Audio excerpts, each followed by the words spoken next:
Alright guys, so I hope you enjoyed a little video assembling the shed. That thing is not complicated to put together, but with the wind blowing and stuff, I would highly recommend you use two people to do that. Uh, Made it with just one, but hey, you never know till you try. So it's going together pretty good. I will need to get second hand to come out and secure some of the center bolts that go around to keep the expand or the sheet metal together. So that's going to be something I'll be doing tomorrow when I go out there, and tomorrow or the day after. I've got to go pick up some concrete, things like that, and I want to get a pad poured inside that area, and then we'll have to put some footers around it. So it's going to be a little bit larger pad with some footers to hold it down to the ground, because we do get hurricanes, we do get the odd tropical storms and things like that, or just a lot of wind. Toward the end of the summertime. So that's something you need to think about when you're doing those types of projects. So the cement will also go in around some of the footers for the run itself, which is going to help keep that secured to the ground in the winds. Now the tarp that's on top of that will have to come off anytime we're looking at high wind situations and stuff like that, just to keep it from blowing and tearing the tarp up. But you just learn and go as you go. Um, I don't really have a whole lot of updates for stuff around here. Was watching some of the little news clips and stuff, what's going on right now with the Russians and stuff like that. And it's really looking like they're gearing up to invade the Ukraine, which I don't understand the narrative of why they're saying they're going to. They already have. If you look at the border, they've already crossed into the border of the Ukraine. And what this is about, guys, you need to understand. The Ukraine was wanting to join up this year with our allies and things, which was going to allow the Americans and the allies to come in and put different types of missile defense systems and stuff like that inside that country. So that's why Russia has moved in the way that they have. They don't want any kind of missiles right on top of the border any more than we would. Now that's not fair to the Ukraine, because they were sanctioned in 1991 that they are their own country, so that is their decision to make. So Russia needs to back off, my opinion. What this is going to escalate into, guys, this could get ugly pretty quick. I would caution you not to get too concerned as far as, are you going to start seeing, Russian jets flying overhead, or them launching missiles into this country and stuff like that. I don't see that happening. It could. I don't know. But what I do expect to start seeing is the pricing of everything to continue to go up. Every time we get where they're starting to talk about wars and things like that, you're going to notice your prices going up. And inflation has already hit so heavy. I mean, every week you go out, they're charging even more for stuff. So, I mean, it's just really it's a little disheartening to see the world leaders playing games like this. We need to understand that it doesn't affect the leaders at all. It affects us, the common folk. We're the ones who have to go fight these wars and things like that these countries tear off. Um, there's a song, I don't remember who put it out, but it was saying, what if leaders went and fought the wars? They're the ones who started them. What if they're actually the ones who went and fought them? Makes sense to me. Back in the medieval days, you had kings and things like that. They rode out with their troops. Uh, the whole situation that is occurring over there right now, this is pre-planned. You need to understand that. Um, the Biden administration, when they were running, and even with Hillary Clinton, they kept trying to say, Russia's the bigger threat, Russia's the bigger threat. Well, while Trump was in office, yes, Russia was doing some of their hacking and things like that, but they knew where the line was. When you get someone who's weak mentally, bibbling and babbling up there, he can't even read off the teleprompter anymore.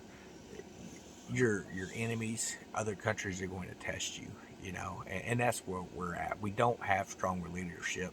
There's a lot of people out there who's going to disagree with me on that, and I don't care. Trump, for all his flaws, at least he was a strong leader for this country. Biden, on the other hand, no, he can't even lead himself down the right path. I don't know if you've seen the videos where he finishes a news conference and he's coming and Secret Service is showing him the route to take, and he just wanders off, you know, comes out, he's waving at people off the plane that don't even exist. I guess he thought that they would crop the crowds in later and things like that, you know. He can't even find his way up a set of stairs. He fell down 3 times on a set of stairs, guys. I mean, you know, that's our leader, you know, a comical goof who has no idea where he's at, that tells you something that it is not the voters who are putting these people in office. You need to realize that. We can go out, we can vote in force if we want to, but the fact is we've reached a point now where it's not going to matter who you vote for. They're going to put a clown in office. And if you look at the lineup that we're looking at right now, you've got the same lineup we had with Trump, Hillary Clinton. You know, now they're backing away. Oh, we don't really want Joe Biden. People are asking to remove Joe Biden from office. And I imagine he's going to be removed from office before it's over. That's why Pelosi and them, they were starting to look into that. Even before he'd gotten elected, they were updating some of the laws on that because they want to put Kamala Harris in office. You know, this is someone who walks around cackle. She has no clue what she's doing at all. I don't care. It's not because she's a woman. It's because she's stupid. That's my problem with it. You know, I just don't get this narrative. We're so focused on we need to make history. We got to make history. We got to make history. Well, if we don't watch it, we're just going to be a footnote in history when it comes to this country. And that's where we're headed. You know, you need to get out of this political filth mindset that just because you've made history by installing, you know, it don't matter who it is in office, you know, that doesn't mean that it's a good thing. You know, we had a lot of, if you look through history, there's been a lot of leaders who made it that wasn't good for history. You know, look at Hitler. You know, hey, he made history. They made history when they put him in office. He made history.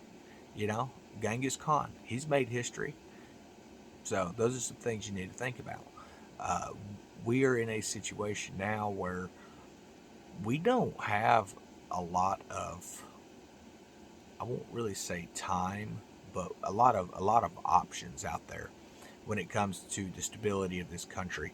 All it's going to take is a couple more elections of the wrong person being in office, and this country, the economy in this country will fall. When the economy falls, your freedoms will go away. The government's not going anywhere.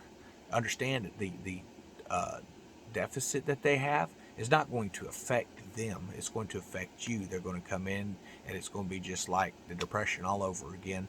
And when people rise up, that's why they're looking at wanting to limit how many firearms you can have. They want to limit the types of firearms you can have and things like that. It's going to make it a little bit easier for them when they come in to oppress the people. And that's where we're coming back to. We're getting away from a democratic nation that's based off of democracy. We're coming up, I mean, we're supposed to be a democratic republic is what it says. A lot of people don't seem to realize what that is. It's supposed to be that when we vote, it's the majority of the vote, but we also respect the rights and protect the rights of the few. But that's not what happens. Now we dump on the many. We take the views of those who are, you know, just a few decades ago, they were saying that these people had mental illnesses and things like that, and now their agendas are what's being pushed in this country. Think about that. That's where we're at now. This filth, this garbage that we see in the country, that was all warned in the Bible. You know, it says that in those end days that which was good is going to be called wrong, and that which is wrong is going to be called right. And that's where we're at. Things that we know to be immoral are being praised. Things that we know, you know, to be moral are being condemned. You know, when you interact with people on a political level, you get called bigot. You know, you get called misogynistic, and all these different types of terms. You know, these are terms that they've come up with because you have a view that, you know, a godly view of, you know, the man is supposed to be the spiritual house of the head of the house, but that makes you sexist. No, it doesn't. It makes you a God-fearing Christian, someone who looks at the Bible and looks at the framework. And if you have a husband and wife working in their family within that framework together, that marriage is going to make it. We have these people that are in and out of relationships quicker than I change shoes. I mean, seriously, these Hollywood actors and stuff like that, and they're coming up talking about how they love this person, and 2 years later they're with somebody totally different because it suits them, it suits their career moves and things like that. But then they're going to come up and they're going to try to give us moral advice. No, that's just wrong in my opinion. So, but got a little off tangent there, guys. But I hope everyone's having a good day. I believe tomorrow's Monday. I've got quite a bit of stuff going on tomorrow, so I probably won't make a very long video if I make one at all. But I hope everyone's doing good. Take care of yourselves. Put your faith in the Lord. If you get an opportunity to go out and kind of stock up on some of your supplies and things like that, I would highly recommend it. It's going to be one of them situations where, you know, you might not need it right now, today or tomorrow, but you're going to need it. So definitely get out, get your preps up. If you've already prepped, and there's a lot of people that have, maybe look at getting in sustainability. That's going to be things from chickens to quail to goats to whatever, whatever kind of livestock, whatever kind of gardens you want to plant. You need to look at making those preps a little more sustainable, because if you're not adding to them constantly or matching them with stuff to make them go longer, you will run out. There's nobody that has, I mean, I see these comments about, oh, I have a 5-year supply of food. Really? A 5-year supply of food. Well, how are you going to move that much food? You're not. You're not going to move it. You're going to be stuck in one location with it. Do you have a group of people? If you don't have a group of people, if you want to hold that location, you're going to need a group of people. When you no longer have a 5-year supply of food, make a sustainability program. Have it sustainable. So if you are adding people in, maybe you can increase the size of the flock, because you're going to have more hands to help. You're going to have more mouths to feed. So just some little tips for you guys. Everyone have a great evening.